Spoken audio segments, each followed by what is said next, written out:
morning, everyone, and welcome to the safety webinar. Your safety is non-negotiable.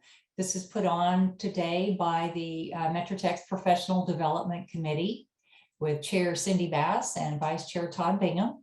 I'm Roxy Glenn, the Director of Professional Development, and we're very excited that you're here with us today. First off, I want to let you know that you will all stay on mute throughout the presentation.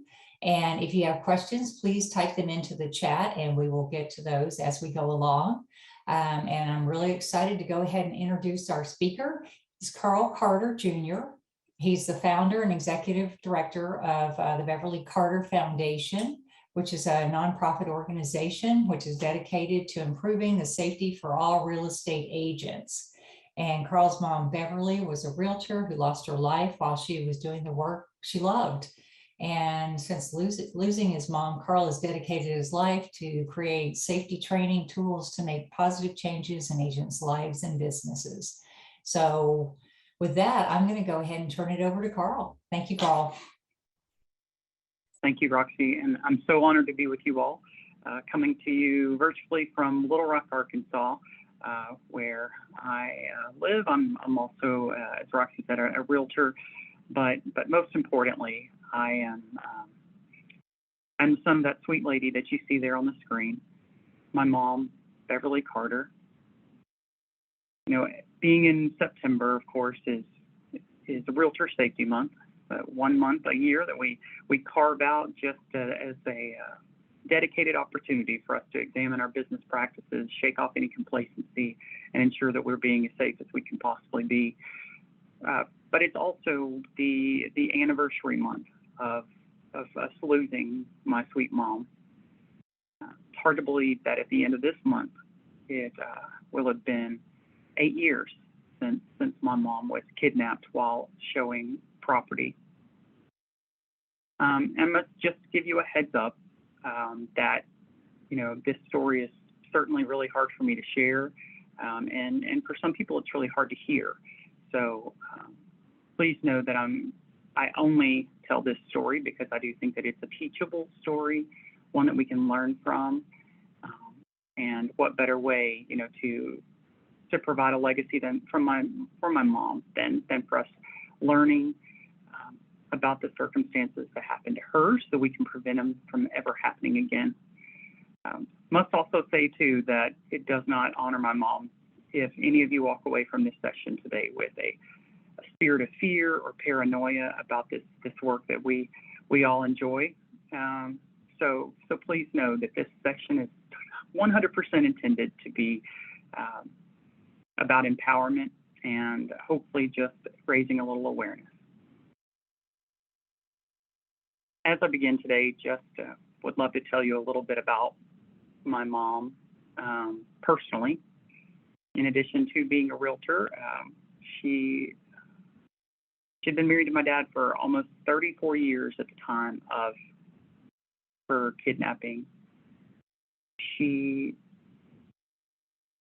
of course, had 3 boys. My mom had me when she was very young. My mom was 16 years old whenever I was born. So in a lot of ways, we grew up together. We went to college together. We had 5Ks and 10Ks together. Truly my best friend. And then I would be doing her the biggest disservice if I didn't tell you about her favorite role, which was not being a realtor or a wife or even a mom. It was all about the grandbabies. So I'm sure if any grandparents are on with us today, you can attest to that. I'll start today with, you know, an uncomfortable truth. And that is that my mom was targeted for reasons that really apply to all of us. My mom was, you know, targeted because of a perception of wealth. And, you know, when asked repeatedly, why Beverly? How did you choose her? Why did you choose her? It always came back to 2 points that the bad guys would make. And it was that she was a rich broker and she worked alone. And because of that, they devised, a husband and wife devised this plan to trick her into believing that they were interested in purchasing a property. And at a showing, their plan would be to kidnap her, hold her for ransom, And they perceived my mom to be so wealthy that they would never have to work again. And, I'd like to just, peel back some of the layers on that. Because, quite frankly, although I love to brag on my mom, super proud of her, at times she had great success in real estate, but their perception was not the reality. My mom was not this rich, mega rich person that they thought she was. And so I think it's important for us to then kind of examine why. How did these people think that she was so rich? And truly, it was because of publicly available information. Real estate marketing. When the detectives were able to get into the home of these bad people and look at their search history on their laptop, they found that these people had gone to Google to search for my mom, see what they could find. They had gone to my mom's Facebook profile, which is 100% public, as probably most of ours are, right? I mean, we want to be accessible to the communities that we have the opportunity to serve. And then lastly, this couple knew to go online to county property records to search for my mom by name to determine not only where my mom lived, but the property value of the home that my mom lived in. And so truly just based upon, and we all know about this general public perception that all real estate agents are just mega wealthy, right? Which is laughable for some of us. But also, just based upon, this publicly available information online, they built this perception that they would get so much money that they would be wildly rich. And, not to belabor the point, but I really just important for me to emphasize that, if you are a realtor like I am, that, you only do a handful of transactions a year, and, so just please be advised that, her kidnapping really had nothing to do with reality. This slide was designed, this way somewhat intentionally, right? So if we were, just to pull up this slide without the context of what we're talking about today, this could just be any number of real estate discussions. We've got the street address and property description, exterior photo, some weird interior photo of an appointment time. And I designed it like this somewhat intentionally because, my mom had been in the business for almost a dozen years. My mom was 50 years old. And, I've never truly tried to, really quantify it, but undoubtedly over the course of my mom's career, she had the opportunity to serve hundreds of clients. And while serving all of them, showing probably thousands of homes. And any of you that have been in the business for a while can certainly attest to, how many showings you've done over your career. Yet all it took was one. One husband, wife, one showing, and we lost my sweet mom. This is the home that my mom was showing when she was kidnapped. And if I may, I'd like to just, back up, and I'd like to talk to you about the events that led to this appointment. I'd like to talk to you about how my mom communicated with and got to know this couple. And as I step through these things, I hope that you'll kind of put yourself in her position. Think about what you would do realistically based upon your business practices right now, and identify, I hope, some opportunities to tighten up a little bit.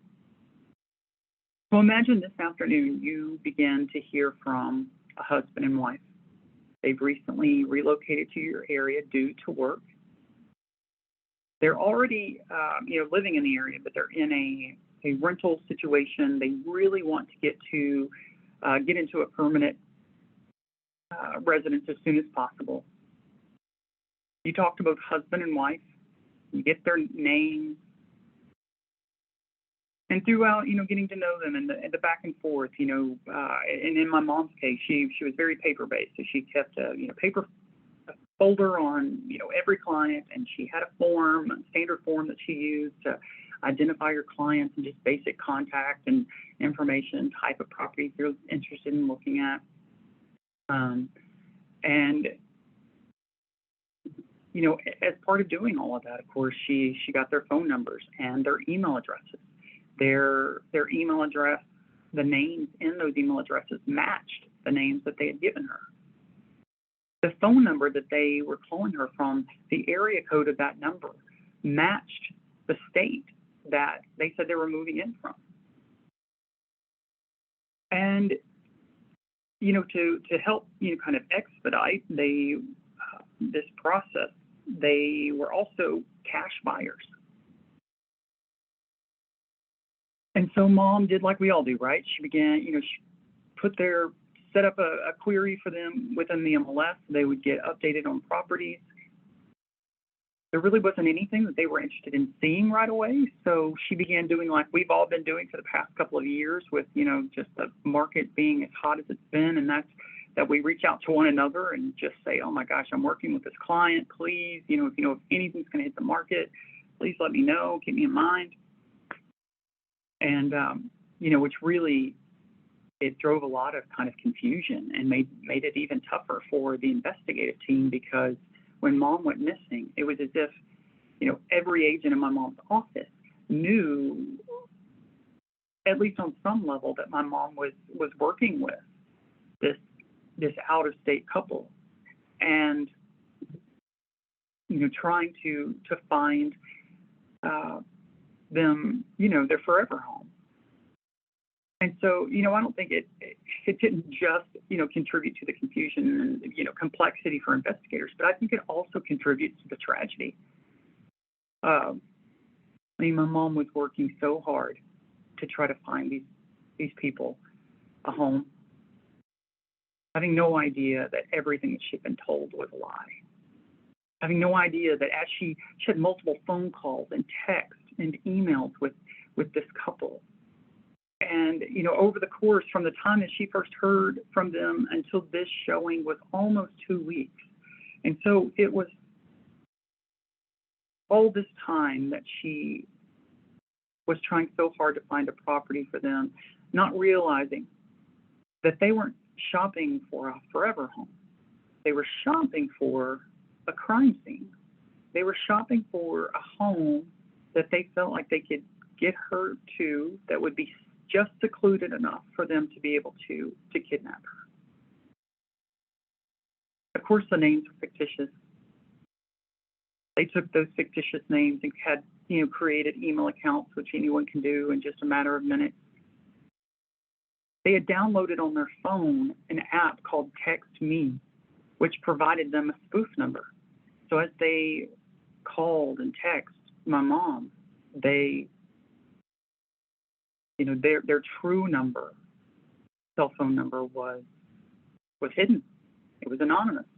So they've got this spoof, they've got fake email accounts, and because there had been no exchange of identification and there had been no proof of funds provided, it's just been a lot of conversation.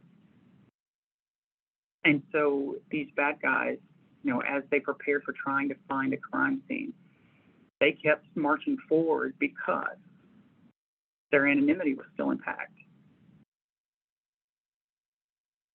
I kind of, half joke that, God bless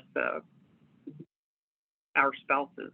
Being married to a realtor is not easy for a lot of reasons, but one is that, whether our spouses want to or not, they are going to hear about every in and out and up and down of the transactions that we're working on over dinner each night, and certainly my dad was no exception. My dad knew everything that we talked about with this client, with this couple so far, and that my mom was trying to find them a home. Of course, having no idea all of that was a lie.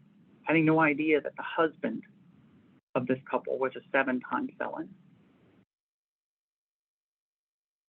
And so I think it's important just to give you a little bit of context about this particular house. And really, it's kind of two-sided. One is just kind of the nice side, right? That this home is actually located in the community that my parents lived.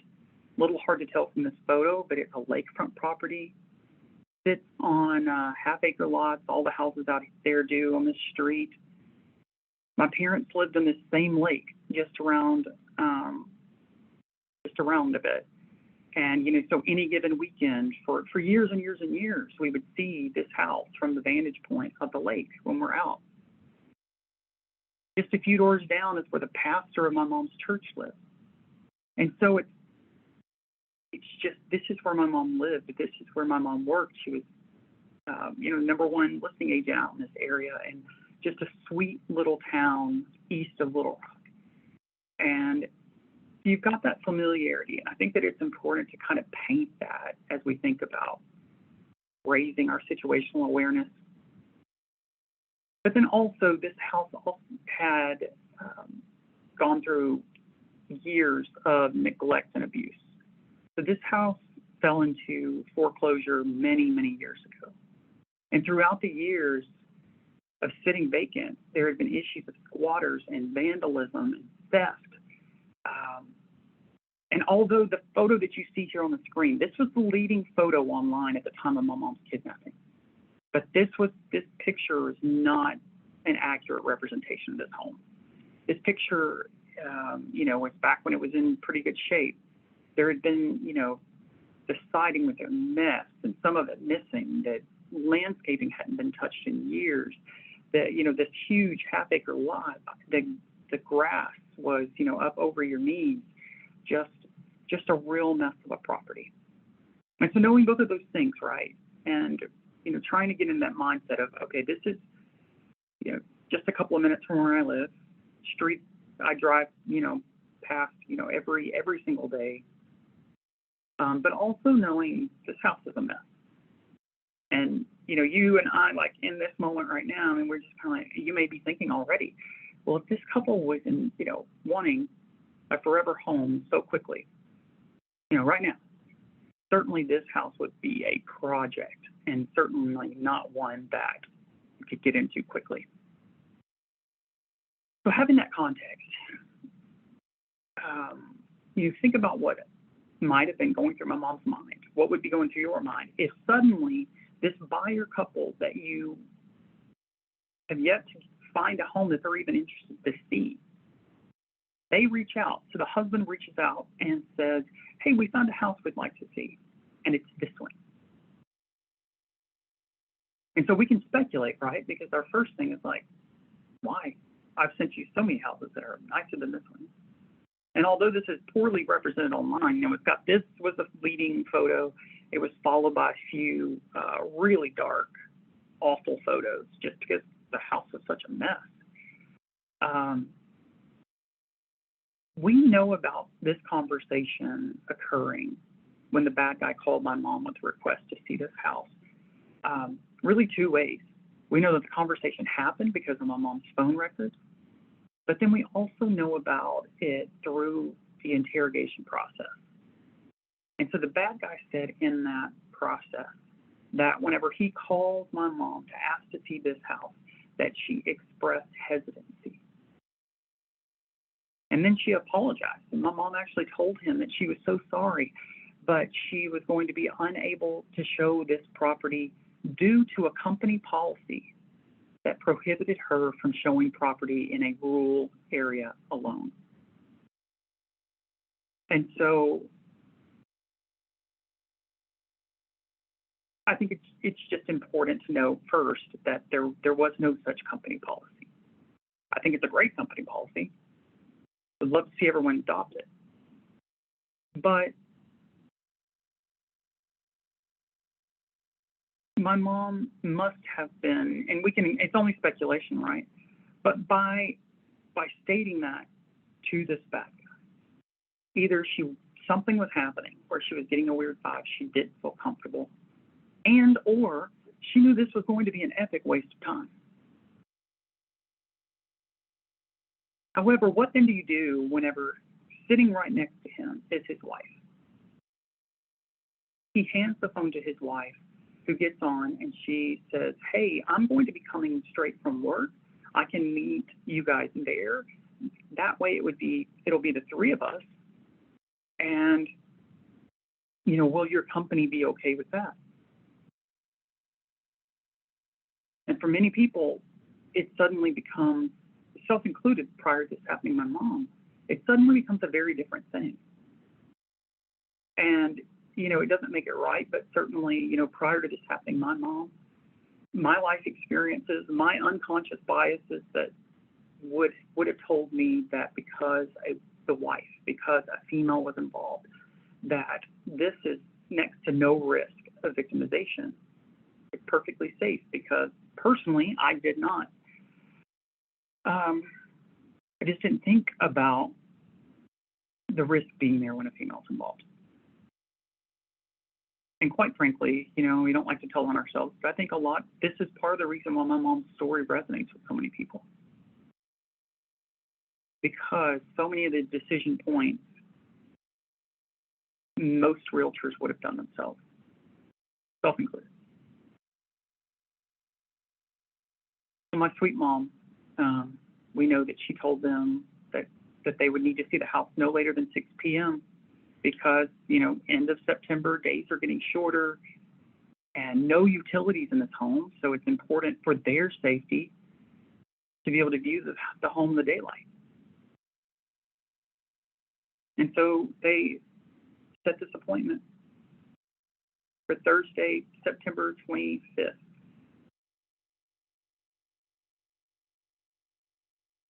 That day, we know a bit about that day, how it was for my mom, and we know that she had gone to an affiliate luncheon. She was excited. She won $50 in a raffle. And so at the conclusion of that luncheon, and she goes back to her office to do some work, she checks in with my dad, and she lets my dad know what the rest of her day looks like. And so she told my dad she would be showing this house, which was easy for my dad to know exactly where it was, right? It's just that house around the lake. And she'd be showing this house to that couple from out of town at 6 p.m. And she told him that she was excited to tell him that she was going to take her $50 that she had won at that affiliate luncheon. And after her showing, she would pick up dinner from their favorite local Mexican restaurant, and then she'd be home. And it just sounds like a regular day in real estate, right?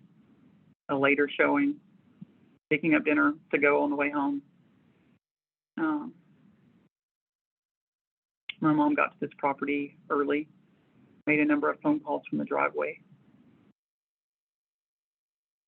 And we know that right at 6 p.m., my mom began getting text messages from the wife.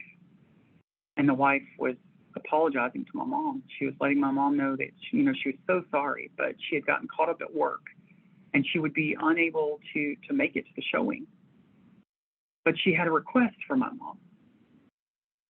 Please continue with the showing with the husband. And then because this house was so poorly represented online, asked if my mom would be so kind to, as she was showing this property to the husband, to take photos and text them to the wife and be available to answer the wife's questions throughout the showing. And it would be as though the wife was on the showing with them, at least in some digital fashion. At 6 o'clock, a black car pulls in next to my mom's car. A young Caucasian male with short, dark hair got out and approached my mom. And it was the husband. And his story matched that had been texted to mom from the wife. And so suddenly, my mom's faced with an uncomfortable situation, right?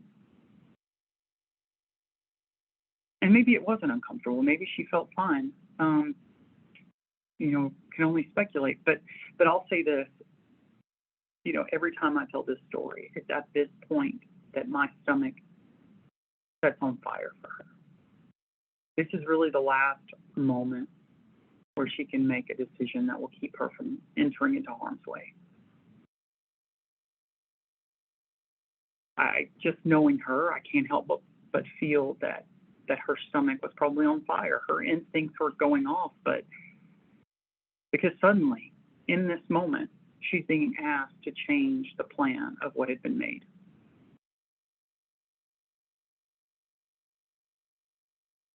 My sweet mom, she was the nicest, just the sweetest lady. She agreed to show this property and to take the photos and be available for questions. You know, at the end of the trial, we got back my mom's cell phone. My mom's cell phone was found in the home of these bad people. And we were so excited to get it because, you know, as you all can relate, I'm sure, you know, when you lose someone you love, you just, you know, you just cling to every photograph. And we were so excited to see, you know, what pictures and selfies might be on my mom's camera roll. It was really hard to see, though, you know, when we opened up her camera roll, that the interior of this home represented about the last 10 photos on her camera roll. My mom had no idea that she was documenting her very last moments of freedom. This photo that you see here on the bottom right of the screen is the last photo that was on my mom's camera roll. Investigators believe that it was when Mom was taking this photo that she was caught by surprise, that the bad guy had gotten himself behind her, put a taser in her side.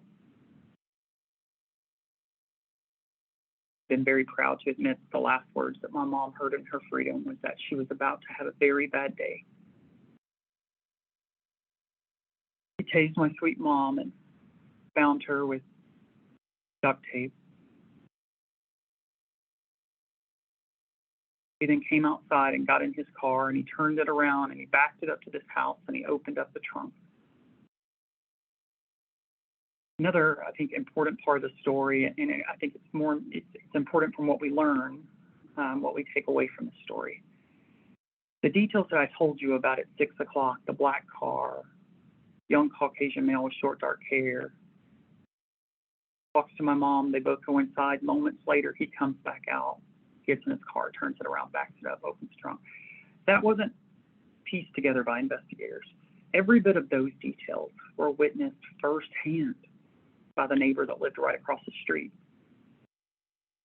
However, it wasn't reported to the authorities until much later that night when detectives were door knocking and asking the neighbors if they had seen anything because a local real estate agent had gone missing.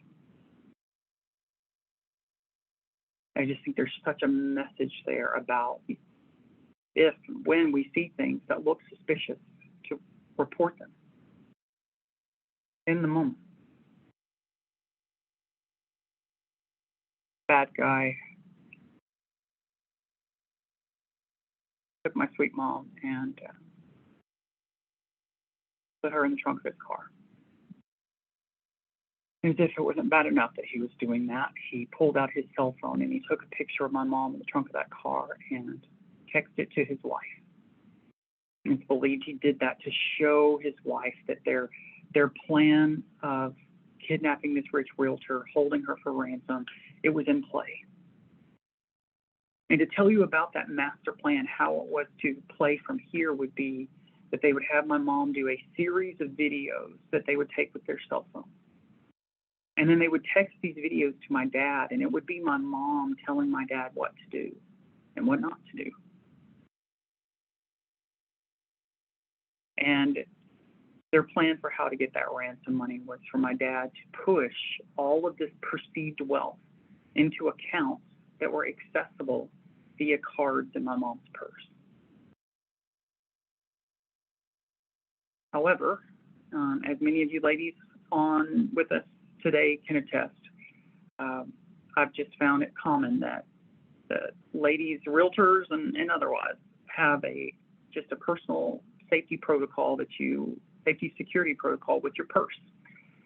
And my mom's protocol was she would keep it behind her driver's seat in the floorboard in the back. locked in her car every time she showed property. And this day was no different.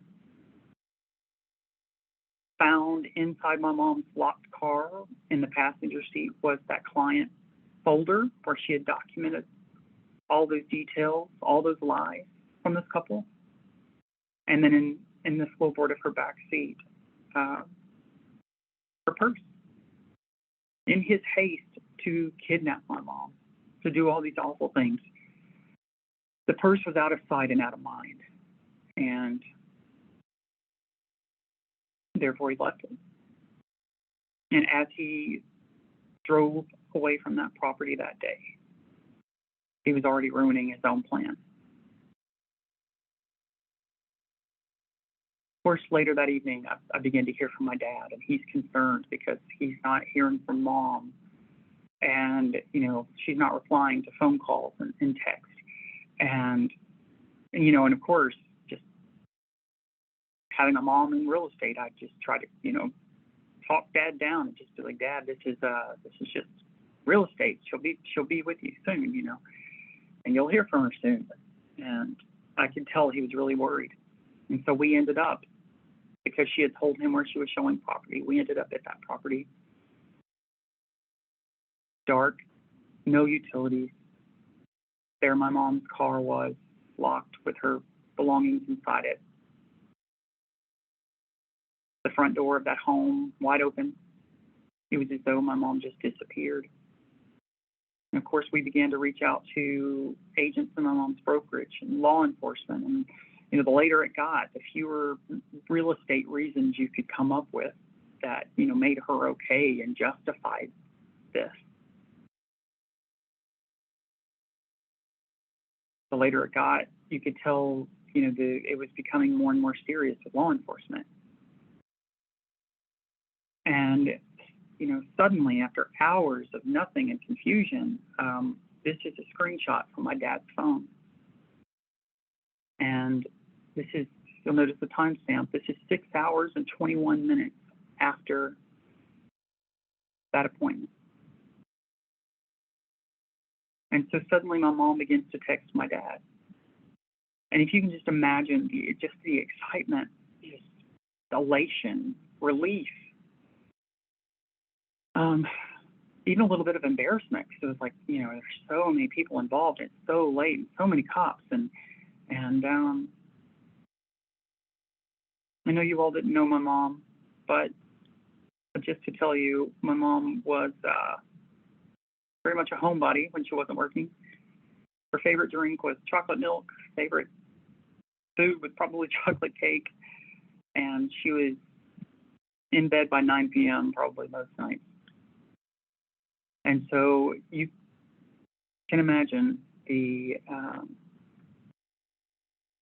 horror that set in when that third text came in, because it was so not her. We knew in that moment when that text came through that not only had mom been taken, but that whoever took her was bold enough to pretend to be her. And of course, what we didn't know was just moments before this, after that bad guy left the scene that day with mom, he took her to another spot and he made her do a recording, which would be the first video that would be delivered to my dad, although it was never actually delivered. He then took my mom and they locked my mom up in the bathroom of the bad guy's house. And it was then that they realized that they had forgotten the purse. And they made the plan for the husband to go back to the scene to obtain the purse. And while the wife stood guard at that bathroom door with a firearm to keep my mom from escaping. Upon arriving to the scene to get the purse, there was a roadblock set up. It's just right there, right by us. And a detective questioned the bad guy about his knowledge of the disappearance of my mom. He denied knowing anything. He fled the scene. He got a couple of miles down the road and he turned on my mom's phone and pretended to be her in effort to try to buy himself some more time. And when in fact, all he did was confirm with absolute certainty that my mom is in a very bad situation.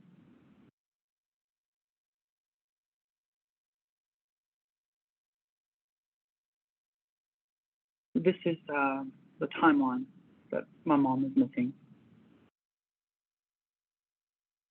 She had that appointment on the 25th, and my mom was not found until the early morning hours of September 30th.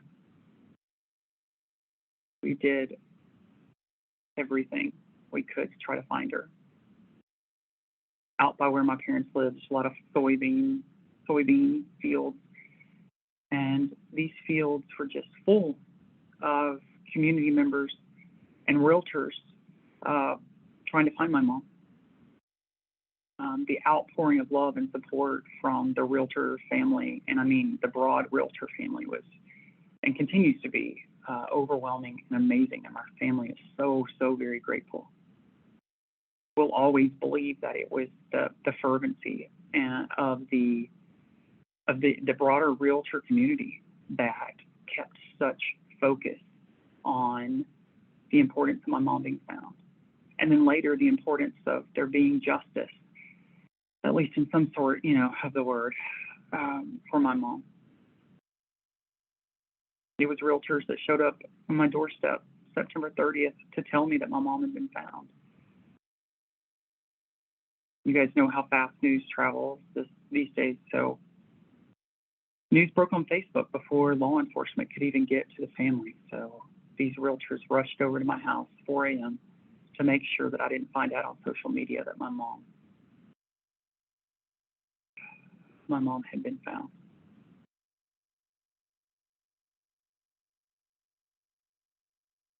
I may just quickly tell you a little bit about her.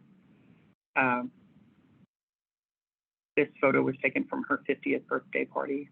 My dad on the left, my brother on the right. That ransom video that I was telling you about that was never delivered to my dad was actually played in the interrogation process, and therefore we were able to listen to a recording of it. And, my mom was made to do that just moments after being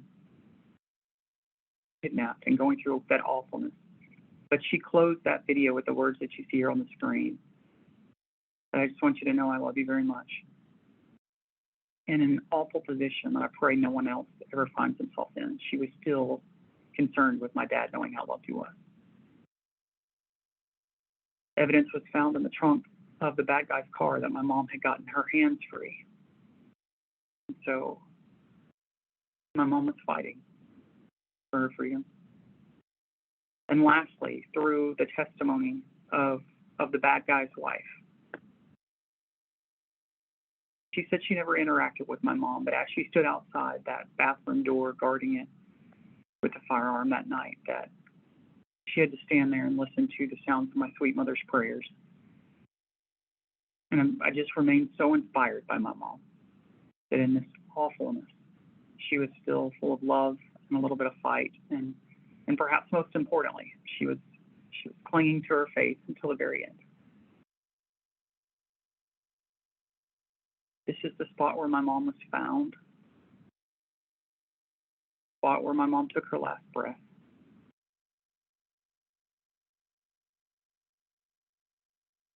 Upon getting back home that night, after being questioned by a detective, leaving the scene, the bad guy arrived back home in a complete panic, confused that people would know where to look for a realtor that went missing. And so that couple made the awful decision instead of letting my mom go to end her life. And they brought her here and took everything that she had on her of value, her jewelry.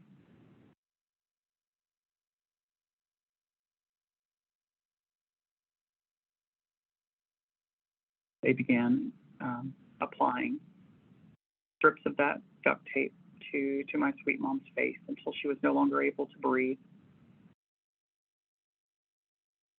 Video surveillance was obtained of them at a local retail store purchasing shovels to come back and attempt to bury my mom, which they did.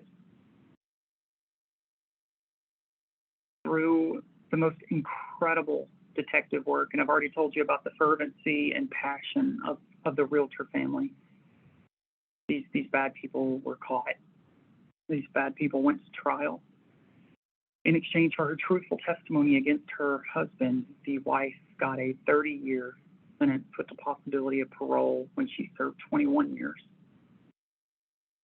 I will be there at that 21-year mark to do everything I can to keep her from getting out on parole. She played a very active, evil role in my mother's murder. The husband is in prison forever for both capital murder and kidnapping, no chance of getting out. And although they continue to pull different shenanigans, letter writing and requesting clemency and appealing to the Arkansas Supreme Court, and on it goes, at least they are behind bars and cannot do physical harm to anyone. I know this is a hard story to hear, and certainly a heavy way to start the day. But, just takeaways as we look back at my mom's story. I hope that you will just be reminded that bad guys have no definable profile. They can look like anyone. I hope that your business practices include an in-person pre-showing buyer consultation in a public place.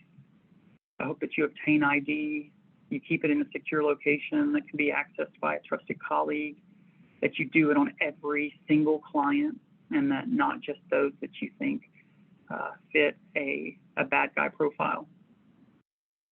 Just as those bad guys did with my mom, I hope that you will search out new clients, and that you will use technology to share your itinerary, share your calendar, share your, anything that helps your circle keep up with you and your activity. Perhaps most importantly, I hope that you'll think of my mom and you will trust the wisdom that we have through our God-given instincts. We hear it oftentimes in safety training and real estate to keep our clients in front of us through showings, and sadly, my mom's story demonstrates that. And then, as we discussed with the neighbor, I hope that you will report suspicious activity in the moment.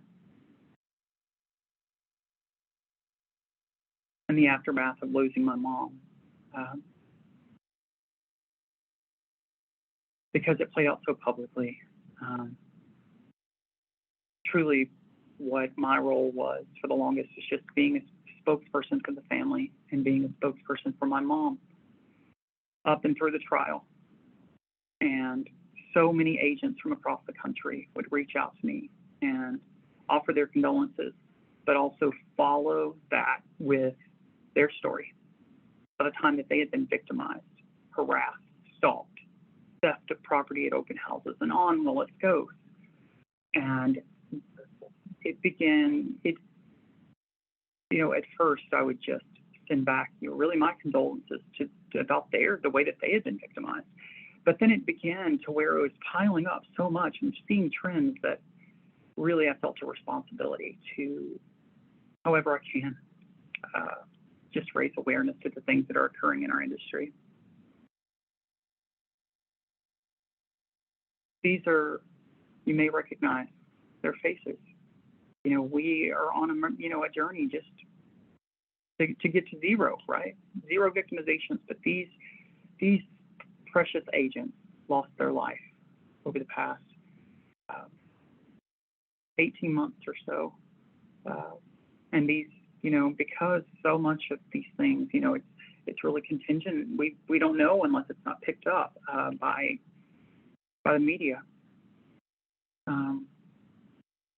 But while doing the work that they love, they were victimized, most often because of monetary reasons, or someone just completely unhinged. What we've seen, and you may have noticed, from this slide, so often we hear people think that safety is for female agents. And you can see from this slide alone that it's not. My last slide, and then happy to take any questions that you may have. These are my kiddos, how they looked 8 years ago. 1 week prior to my mom's kidnapping, we were out running the neighborhood and they saw Momo's listing and they wanted to stop and take a picture with their sign. And they asked me to put it on her Facebook wall, and I did, and she loved it. And having no idea that we would lose her the very next week. So my email address there, I am always happy to be a resource. Beverly Carter Foundation.org has tons of free resources out there. I hope you'll take advantage of them. And if I may just leave you with this last thought, as cheesy as it may sound, it's certainly heartfelt. That, as you see here in this picture, this for sale sign, if that can be representative of you and your commitment to excellence in your career in real estate, I just hope in some small way that my words and my sweet mother's story made you more aware and mindful of the people that are on the periphery of your career. You see my kiddos here, but you think about who would be standing around your for sale sign. Friends and family and loved ones that so desperately need you to come home safely each and every day. I can't thank you guys enough for the opportunity and for allowing me to, give you such a heavy topic on a Monday morning. But I appreciate you being here and taking your safety seriously. Happy to answer any questions anyone may have. Thank you, Carl. We have more comments than we do questions in the chat box. Everybody is just so appreciative of you and you sharing your mother's story, and you're really an inspiration to all.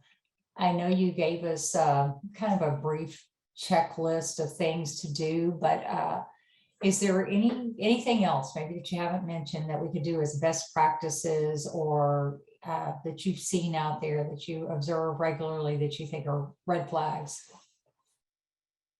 Sure. Well,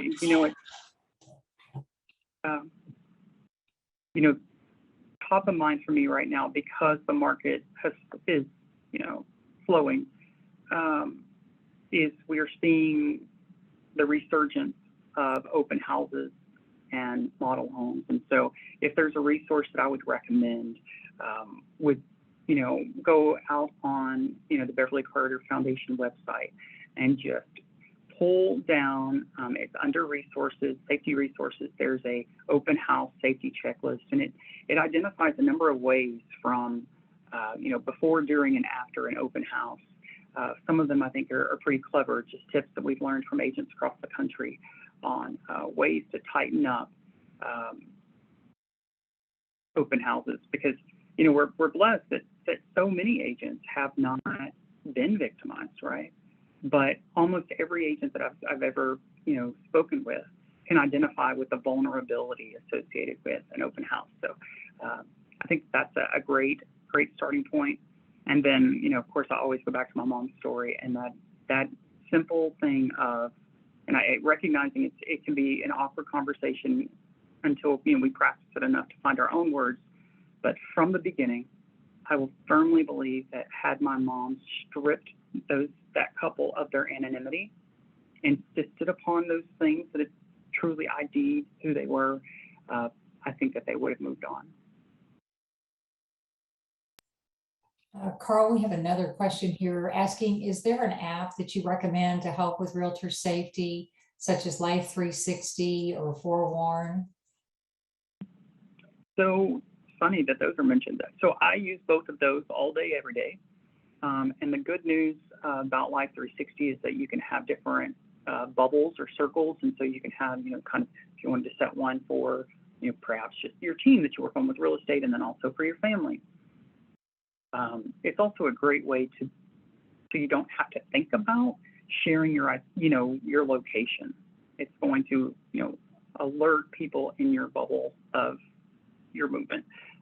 Also a great way to keep up with teenage kids if you guys have that. Forewarn is probably, from a real estate safety specific, It's probably the hottest app that I see utilized, and it provides the opportunity for you to input a phone number or a name search to identify financial, criminal history, property records. They hit a lot of databases, so it's also good. But yes, well, a couple more things.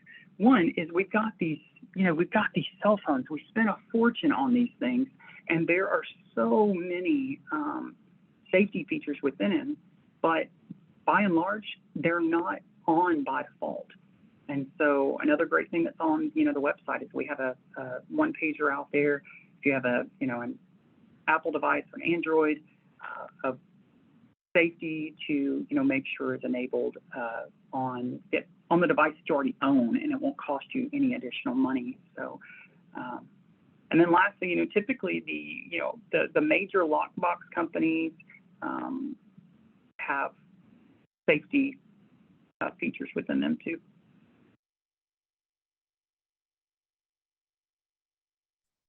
Okay, I do not see any more questions. I just really want to thank you so much for spending your time with us today. I want to remind everybody to go out and look at the Beverly Carter Foundation website. And this will be recorded. I highly encourage you to share this with, it'll be out on the MetroTex YouTube channel in the next few days. And I really encourage you guys to share it with your fellow officers. So thanks again, Carl. We just appreciate you so much. And our prayers are with you and your family. Thank you.